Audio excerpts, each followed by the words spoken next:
wanna stay ahead of the curve, then follow my words.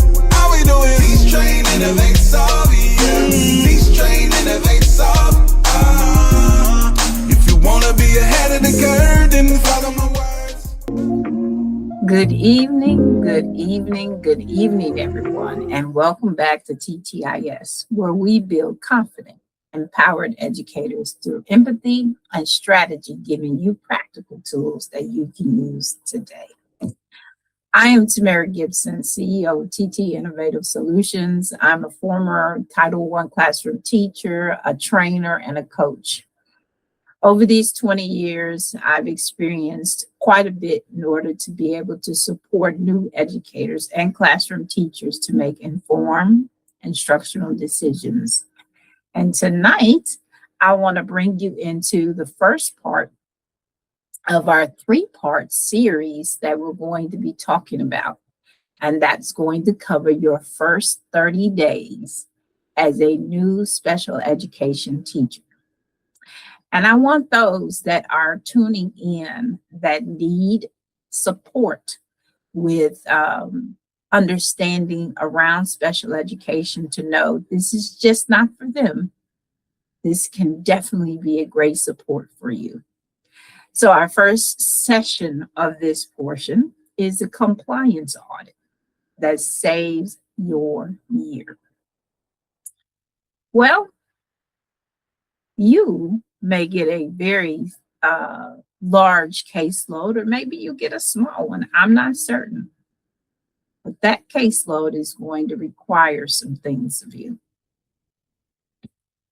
So I want to give you a picture, something that may be true to help you to begin to wrap your mind around what you might be responsible for.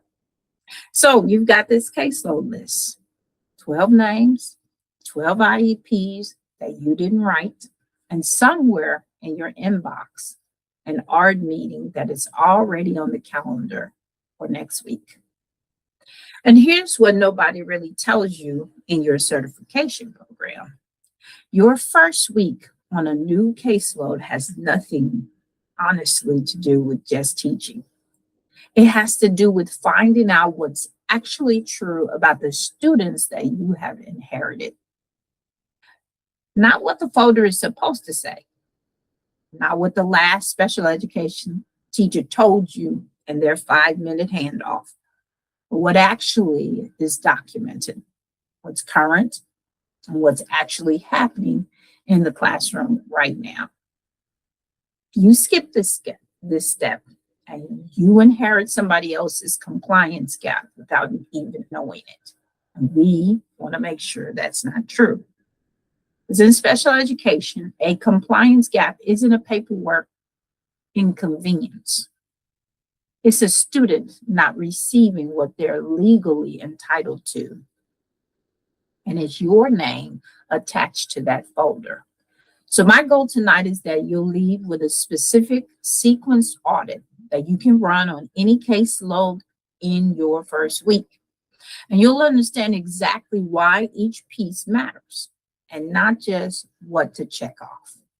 And before I go any deeper into all of that, I would love it if you would subscribe. We have a new goal of 500 subscribers, so please be sure that you click that subscribe button so that you can join us each Monday night as we prepare to get out content for you, content that matters, things that I really support. So why does this topic matter tonight? Well, let's be honest about why that sequence of information I just shared with you gets skipped. Most of the time, new special education teachers are handed a caseload and immediately feel pressure to prove themselves as an instructor. Lesson plans, engagement, classroom management. Nobody hands you a memo that says, stop before you teach a single lesson. This connects directly to 2 competencies on SPED 186 exam for those that are still preparing. Competency 1, which covers legal and ethical guidelines, including confidentiality, components, and maintenance of your special education eligibility folders. And then Competency 4, which covers your role in creating and implementing the IEP with fidelity, which includes data collection and progress monitoring. The exam tests whether you understand these responsibilities begin the moment you take over a caseload, not once you've settled in to your classroom or to your role that you've taken on. And here is the real world version of that stakes. If a folder audit doesn't happen in week one of two things can happen by spring. Either a compliance violation surfaces during a due process complaint, and it's your signature, your tenure on the caseload that gets scrutinized. Or more quietly, a student hasn't been receiving services that don't match what their IEP actually says for months because nobody checked. This isn't about just being thorough for the sake of thoroughness. It's about protecting a student's legal rights and protecting yourself. And in that order, before you do anything else, again, I'm hoping to take you through a 3-part series that talks about your first 30 days. And this is your first week. So what does current really mean? What is present level? What is actually present? And then the schedule, it doesn't lie. And lastly, we're going to talk about confidentiality and access. And for those of you that are preparing for SPED 186, we're going to walk through 2 scenarios toward the end of our conversation to assist you in covering the content, to make sure that you make the connection between what they're asking you for and what you actually need to understand about your profession. So let's jump right into what does current actually mean. And specifically, because vague answers here cost you real compliance and real points on the exam. Every IEP has an annual review date. And under IDEA, an IEP must be reviewed by the R committee at least once every 12 months. That sounds simple until you're looking at those 12 folders with 12 different anniversary dates, and some of which might have already passed before you took over the caseload. Your first task is to build a simple list. 1 line per student with their annual review date, due date clearly marked. If any day has already passed, that's not a someday problem. That's a today problem. And it means scheduling an ARD immediately, seeking out the person that does that, making sure that you are going to be continuously in compliance. And eligibility works a different clock. Students' eligibility for special education services must be reevaluated at least every 3 years through a full and individual evaluation, FIE, unless the parent and the school agree it isn't needed. But this is a different deadline than the annual IEP review, and new special education teachers can confuse those two. So that's why I'm pointing it out tonight. Annual review is about the IEP document.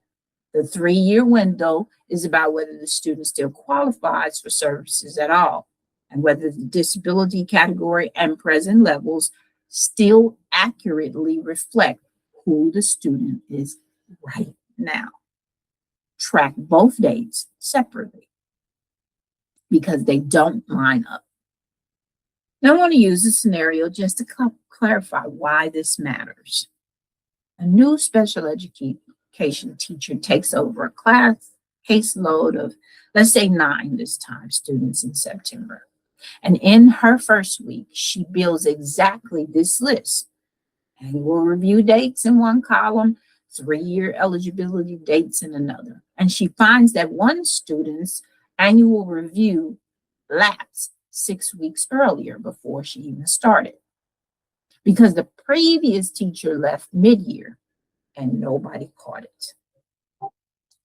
Because she found it in week 1, she was able to get an ARD schedule and correct it before a large compliance issue was tied to her name.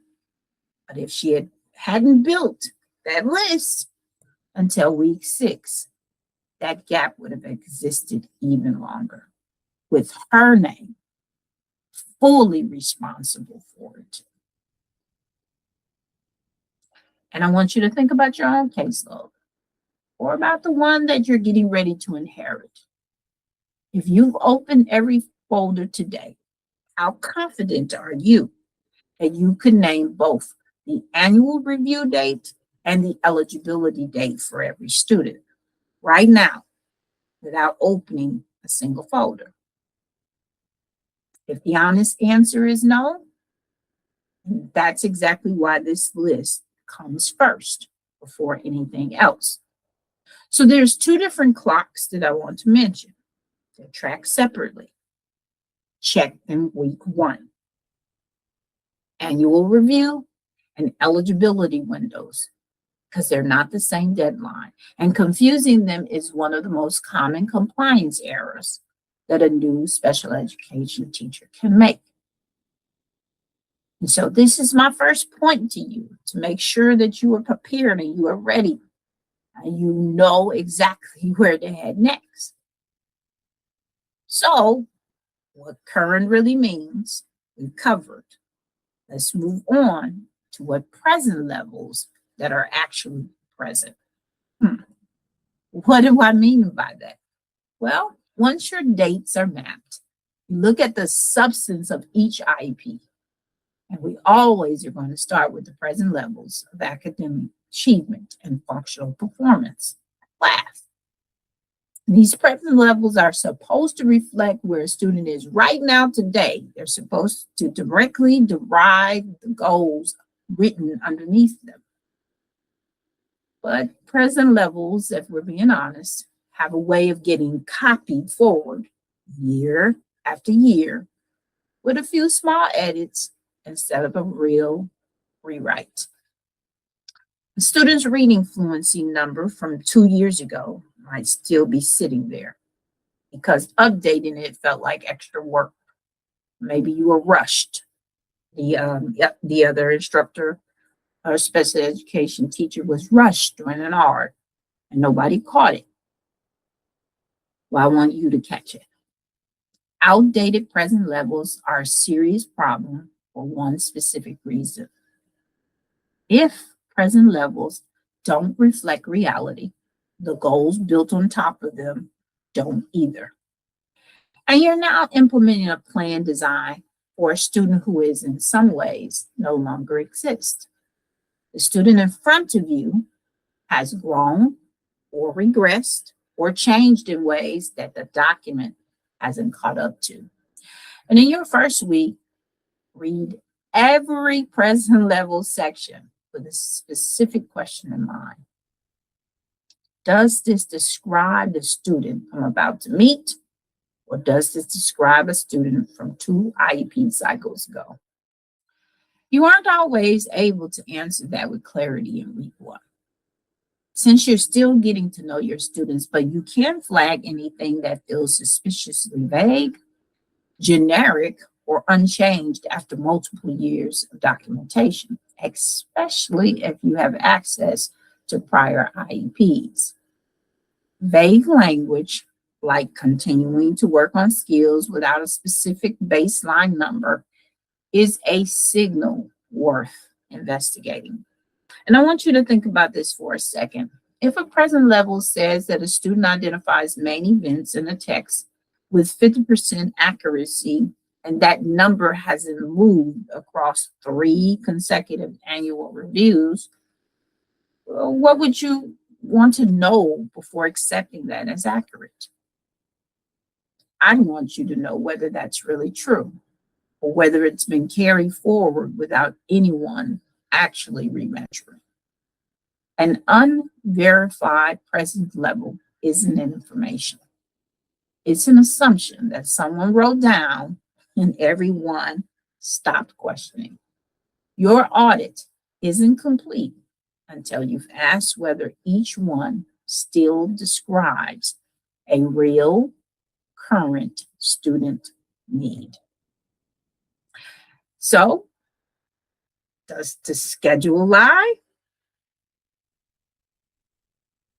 No, it doesn't. This is another week one must for new special education teachers. The actual class schedule pitted against the IEP service delivery grid. It is something that I talk to those who are part of my coaching sequence about.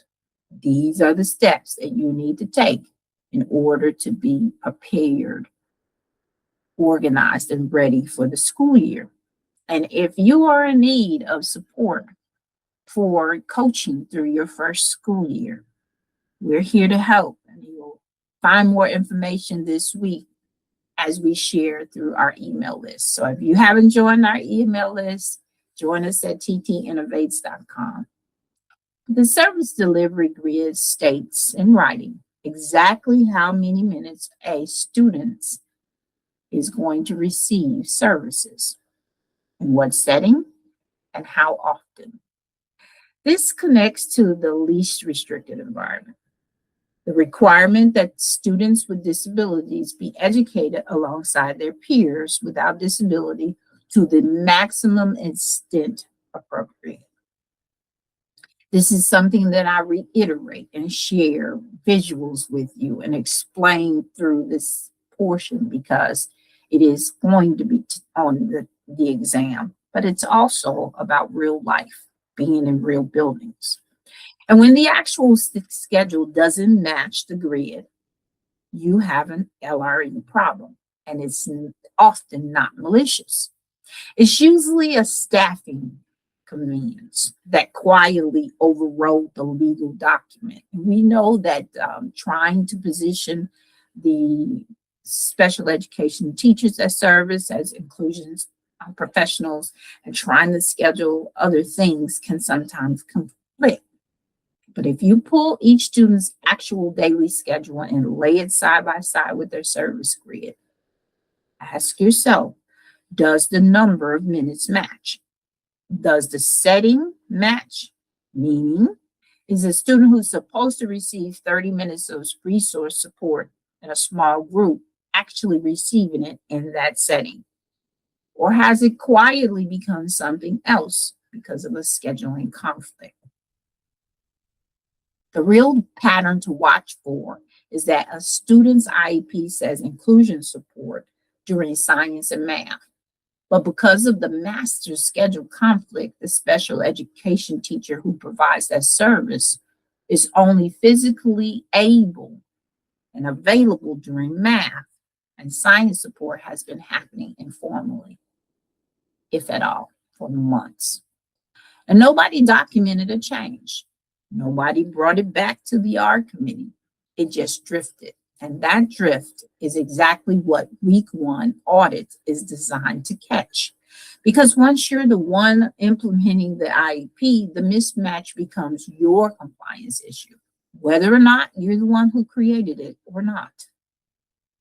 So what should you remember about this particular section, the scheduling? Well, a service delivery grid is a legal document, not a suggestion. If the schedule and the grid disagrees, this disagreement needs to go back to the R committee, not get quietly absorbed into how things have always been done. And I'm not telling you to come in and be a rebel rattler, a pointer of everything, but you have worked very hard to pass this state exam, to get yourself in a position to better your family.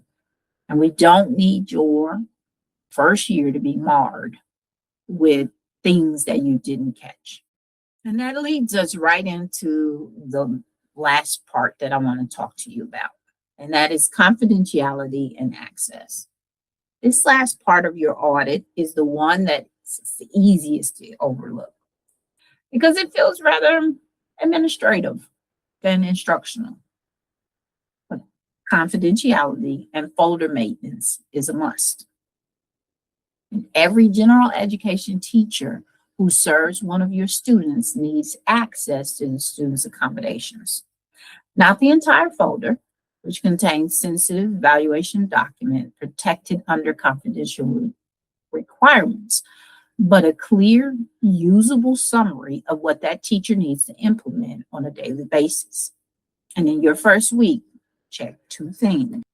First, does every folder meet your district and TEA storage and confidentiality requirement?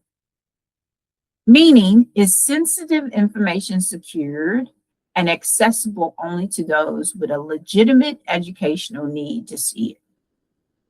And then second, and just as important, has every teacher who interacts with this student actually seen their accommodations? Or is the information sitting in a folder that nobody outside of the special education department has opened? A folder can be perfectly compliant and still fail a student if the general education teacher down the hall has never been told what's in it. So confidentiality and access aren't opposite goals.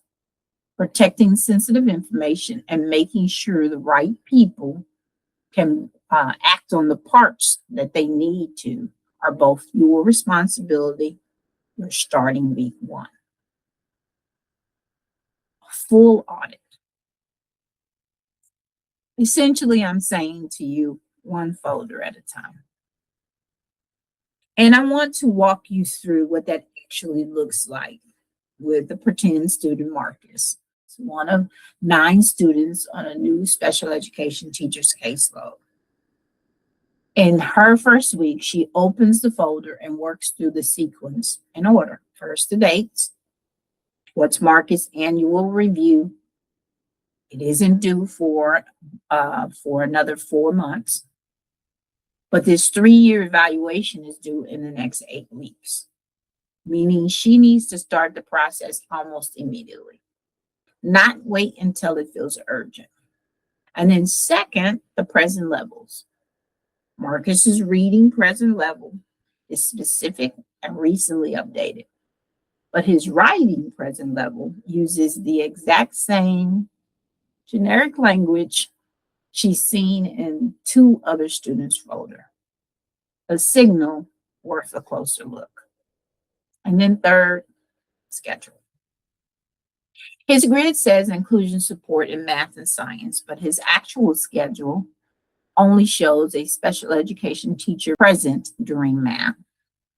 That's a real mismatch. It's not something you can ignore. So she flags it for an art conversation rather than assuming it's fine. And then fourth, access. His accommodation page has been shared with his math teacher, but not with his science teacher, which explains part of why the science support never happened. So by the end of that one folder, she hasn't taught Marcus anything yet, but she knows exactly what's true about his services, and she has a specific documented list of what needs to be corrected, rather than a vague sense that something feels off. So I want to take this thinking and apply it under exam conditions. So for those of you who are here to practice for your state exam, we're going to walk through 2 scenarios. Scenario number 1, a special education teacher new to a caseload discovers during her first week that a student's individualized education program was due for an annual review 6 weeks earlier before she began working with the student, and that review never occurred. The student is currently receiving services under this outdated document. Which action should she take first? A, quietly update the present level and goals so that the document reflects current performance. B, schedule an art committee meeting as soon as possible to review and update the IEP. C, wait until the next annual review date already reflected in the district's scheduling system. Or D, pause the student services until a formal correction is filed with the district compliance office. I hope that you chose B. Scheduling the art committee meeting as soon as possible. An overdue annual art is a compliance violation that requires the full committee to process, including the parents, not a correction made unilaterally by one teacher. However accurate her intentions are, we are not building off of one person's knowledge. The committee comes together. But waiting for whatever date happens to be in a scheduling system ignores the deadline that has already passed and needs immediate attention, while pausing services would deny the student instruction and support. These are still legally entitled. While the paperwork issue is resolved, the services have to continue. And these all are not appropriate responses to administrative lapse. This type of question is assessing whether you understand that discovering a compliance gap creates an obligation to act promptly through the proper committee process, not eventually and definitely not alone. So let's try a second question that leads with the same kind of concept, understanding a little bit about competency 1 and competency 4 and how it relates to you auditing things that you are encountering. Okay. Scenario number 2. During a week 1 audit, a special education teacher notices that a student's actual class schedule does not match the service delivery grid in the student's IEP.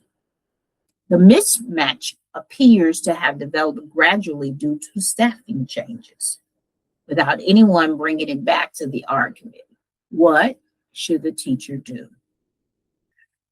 A, adjust the student's schedule immediately to match the IEP without further discussion, since the IEP is controlling document. B, leave the schedule as it is currently stands, since it has been that way for some time without any formal complaint. C, raise the discrepancy with the art committee to determine whether the schedule needs to be corrected or the IEP needs to be formally amended to reflect a new agreed upon plan. Or is it D, resolve the issue informally with the classroom teacher involved without documenting it further? I'm certain that you chose C. We must raise the discrepancy with the art committee. A mismatch between the schedule and the grid is a legal question about the least restricted environment and service actually delivered. And only the art committee, including the parent, has the authority to either correct the schedule to match the IEP or formally amend the IEP to reflect a different intentional plan. Adjusting the schedule unilaterally assumes that the answer without proper process. Leaving it as is ignores an active compliance gap, and we're not doing that. And resolving it informally with a classroom teacher, though well-intentioned, that leaves no documentation and doesn't involve the people who are legally need to be a part of that decision. This question is testing whether you understand that any misalignment between an IEP and an actual practice is an art committee matter, not something to be quietly patched at the teacher level. SPED 186 exam consistently rewards responses that route compliance discrepancies back through the Audit committee process. Rather than allowing any single teacher, yourself, general education, even your DIAG or the administration, to try to resolve this alone, no matter how good their intentions are, that is against the law. So I want to end with giving you just a few mistakes that are often seen within this process, or seen when you don't take this process that I'm suggesting to you. Mistake number one, assuming that the previous special education teacher already checked everything. You can't do that. Can't make that assumption. And they might be an all-star and they're right. But even all-stars miss some things from time to time. A caseload transition is exactly when gaps are most likely to have gone unnoticed, which is why the audit has to happen regardless of who came before you. You have to follow these audits, your personal audit that you're doing.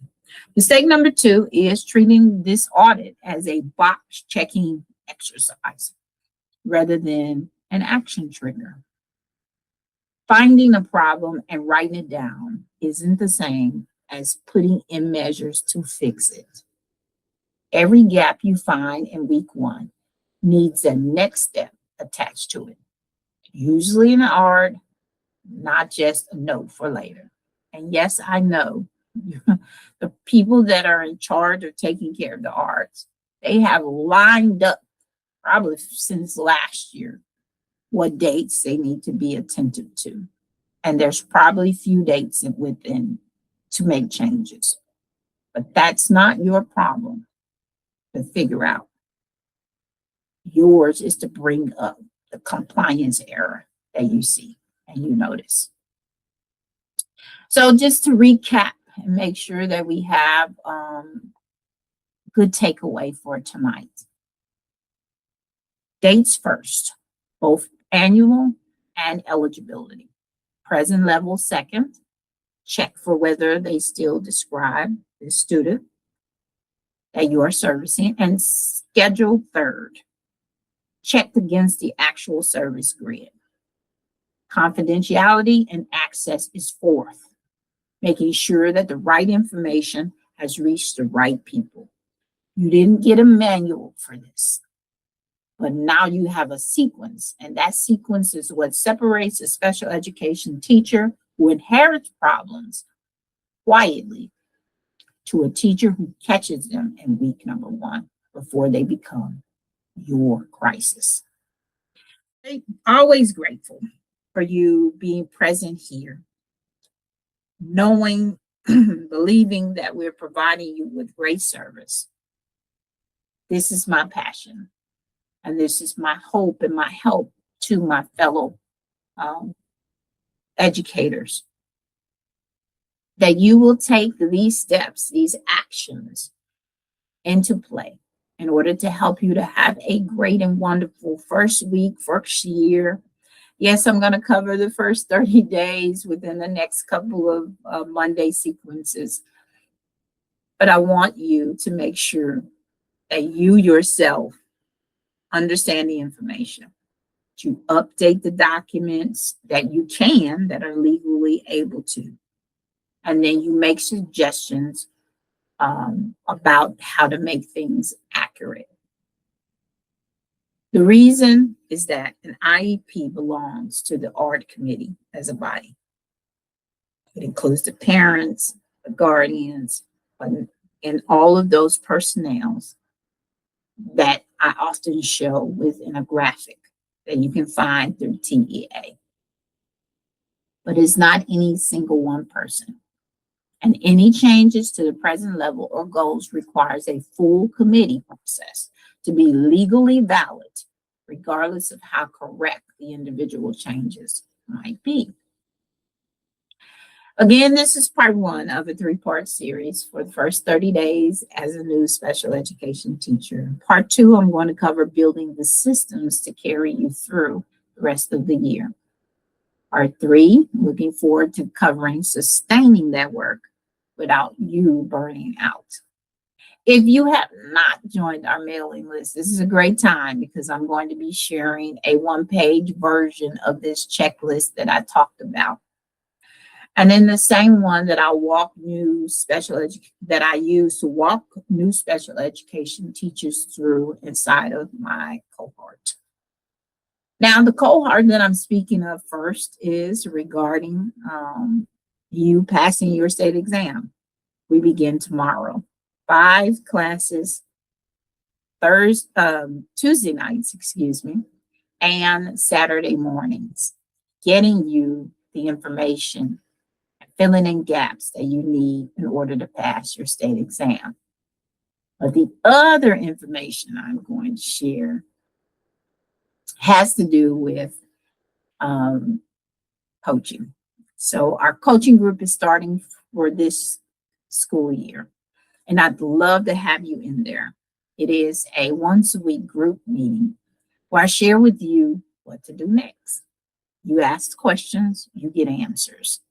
And that's the type of mentoring and support that you really need in order to sustain yourself over these number of years that you decide to be in a building or in your classroom.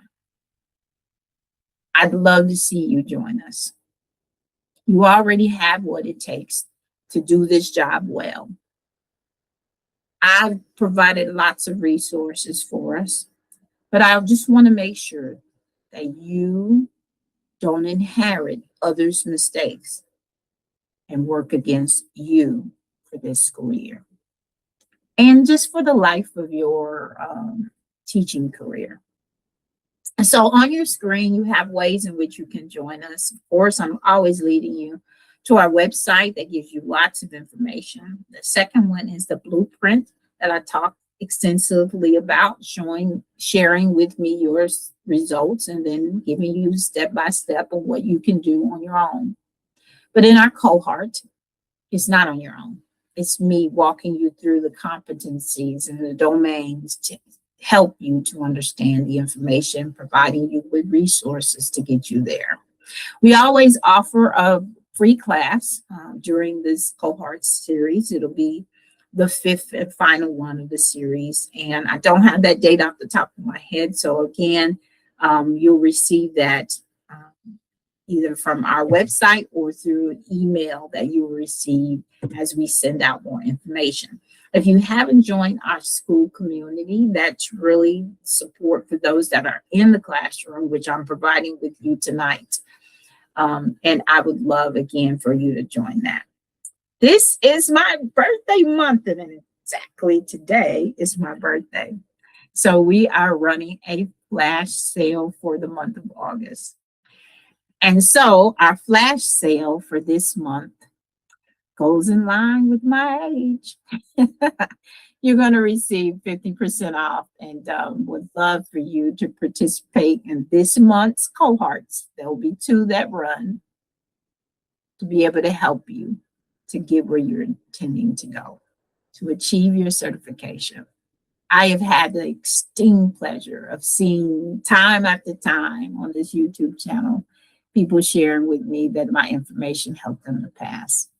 But I've also had great success in online private forum, helping people to pass their state exam. It's nothing like the text that I get, the phone calls with the screaming behind it, the emojis that run across my phone screen.